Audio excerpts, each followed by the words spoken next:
வணக்கம் தாயகம். வணக்கம் தாயகம் நிகழ்ச்சியில இந்த காலத்துல ரொம்ப முக்கியமா பேசப்படுற ஒரு விஷயத்தை பத்தி தான் நாங்க இன்னைக்கு பேச போறோம். நீர்கொழும்பு சிறைச்சாலையில நடைபெற்ற அந்த மோதல் சம்பவம் இந்த மாதம் ஜூலை 5 மற்றும் 6 தேதிகள்ல ரொம்பவுமே ஒரு பரபரப்பான ஒரு மோதலாக மாறி இருந்தது. ஒரு ஜெயிலுக்குள்ள எப்படி வெற்று தோட்டாக்கள் 271 கிடைத்தது. 31 உயிரிழப்புகள் அப்படின்றது சாதாரணமான விஷயம் கிடையாது. ரீசன்ட் காலத்துல அண்மை காலத்துல பொதுவாக சிறைச்சாலை ஒன்றில் இடம்பெற்ற ஒரு பிரச்சனை காரணமாக இவ்வளவு பெரிய உயிரிழப்பு பதிவாகி இருக்கிறது. இதுதான் முதல் தரம். அதுவும் இந்த கேஸுக்காக மட்டுமே 40 CID ஆபீசர்ஸ் விசாரணை நடத்துறாங்க.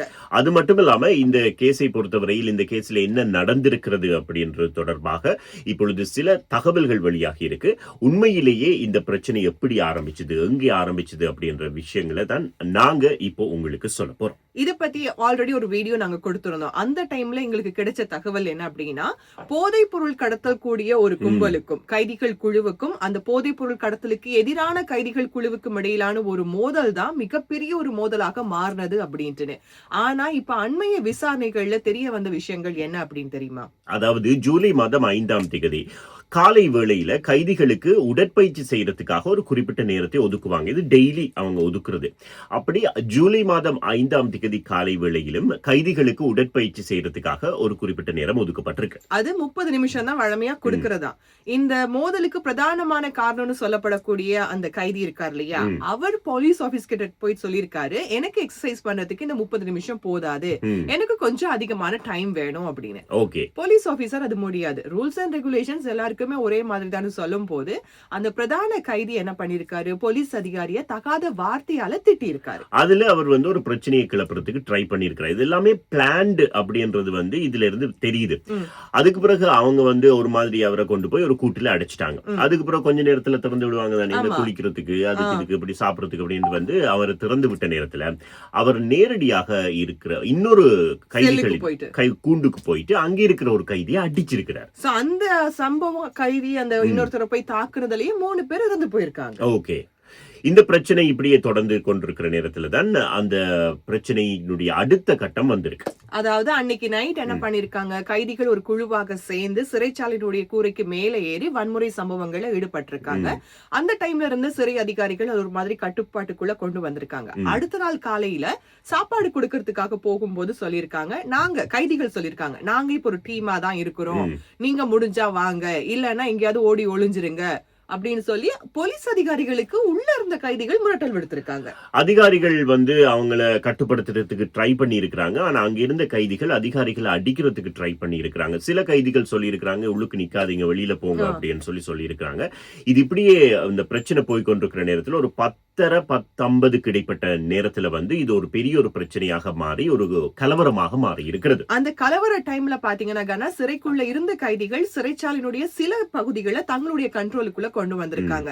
இதுல நீதிமன்றத்துல விசாரிக்கும் போது போலீஸ் அதிகாரிகள்கிட்ட கேட்டிருக்காங்க, நீங்க எந்த அடிப்படையில துப்பாக்கி சூடு நடத்துனீங்க அப்படின்ட்டு. இதுக்கு முதல்ல இன்னொரு விஷயம் என்னன்னு சொன்னா, அந்த கைதிகள்ல சில பேர் அங்க இருந்த பார்மசி, அது மட்டும் இல்லாமல் அவங்களுடைய நிர்வாக கட்டடங்கள் எல்லாத்தையுமே அதிகமாக தாக்கியும் இருக்கிறதாக சொல்லப்படுகிறது. நீங்க சொன்ன மாதிரி நீதிமன்றத்துல கேட்கப்பட்ட கேள்வி, எதை அடிப்படையா வச்சு நீங்க துப்பாக்கி பிரயோகம் செய்தீங்க அப்படின்ற ஒரு விஷயம்.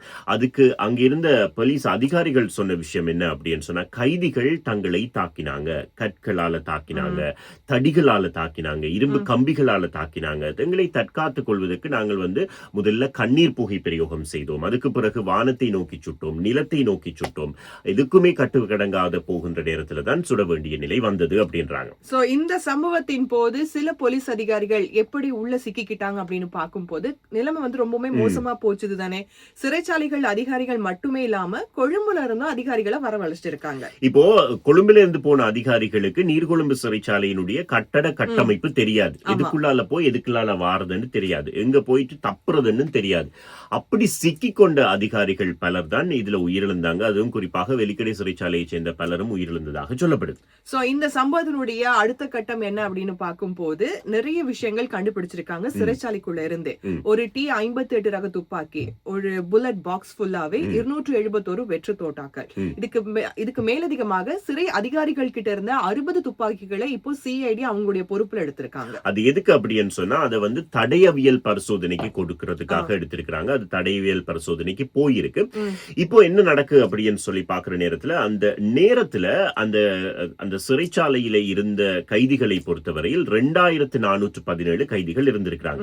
இப்ப நீதிமன்றம் என்ன சொல்லி இருக்கு அப்படின்னு சொன்னா, நீங்க வந்து குறிப்பிட்ட கொஞ்சம் பேரை தான் விசாரிச்சிருக்கிறீங்க, மொத்தமா 2417 கைதிகளையும் விசாரிங்க, அந்த அறிக்கையை கொண்டு வாங்க. அது மட்டும் இல்லாமல் CCTV ஃபுட்டேஜ் எல்லாத்தையுமே வந்து மொரட்டோ பல்கலைக்கழகத்துக்கு அனுப்பி ஆய்வு செய்யுங்க அப்படின்னு சொல்லி உத்தரவிட்டிருக்கிறாங்க. சோ இந்த விசாரணை நாளை மறுபடியும் நீதிமன்றத்துல நடத்தப்படவிருக்கிறது. இப்போ இந்த நீர்கொழும்பு சிறைச்சாலை சம்பவத்தை பொறுத்த வரைக்கும் ஜஸ்ட் ஒரு மோதலா மட்டுமே பார்க்கல கனா. கொலை, ஆயுத பயன்பாடு, பொது சொத்து சேதம், இந்த மாதிரியான பல்வேறுபட்ட சட்டங்களுக்கு கீழே விசாரணை செய்யப்படுது. சோ இப்போ இது நீதிமன்றம் வசம் போயிருக்கதால யாரு குற்றவாளி, இதனுடைய மிக முக்கியமான காரணம் என்ன, இந்த மாதிரியான விவரங்கள் எல்லாமே நீதிமன்றத்தினுடைய ஆபீஷியல் விசாரணைக்கு பிறகு கிடைக்கக்கூடிய தகவல் மூலம் தான் நாங்க தெரிஞ்சுக்க முடியும். அதனால இந்த யூடியூப்ல இருக்கிறவர்கள் தயவு செய்து தவறான தகவல்கள் எதையுமே பரப்பாதீங்க. இது சட்ட பிரச்சனை. எனவே சட்டம் தொடர்பாக வருகின்ற பிரச்சனைகளுக்குள்ள நீங்க தேவையில்லாம போயிட்டு தலை போட்டு தேவையில்லாத என்னன்னு சொல்றதா அசௌகரியங்களுக்கு முகம் கொடுக்காதீங்க அப்படின்றத மட்டும் நாங்க சொல்லிக்கொள்ள விரும்புறோம். இந்த சம்பவம் பற்றி உங்களுடைய கருத்து என்ன அப்படிங்கறத மறக்காம நீங்க கமெண்ட்ல சொல்லுங்க. இந்த மாதிரியான இன்னும் நிறைய வீடியோஸ் பாக்குறதுக்கு தெரிஞ்சுக்கிறதுக்கு சக்தியோட யூடியூப் சேனலை மறக்காம சப்ஸ்கிரைப் பண்ணுங்க. அது மட்டும் இல்லாம ஒவ்வொரு நாளும் காலை 6 மணிலிருந்து 10 மணி வரைக்கும் சக்தி FM-ல நீங்க வணக்கம் தாயகம் கேளுங்க.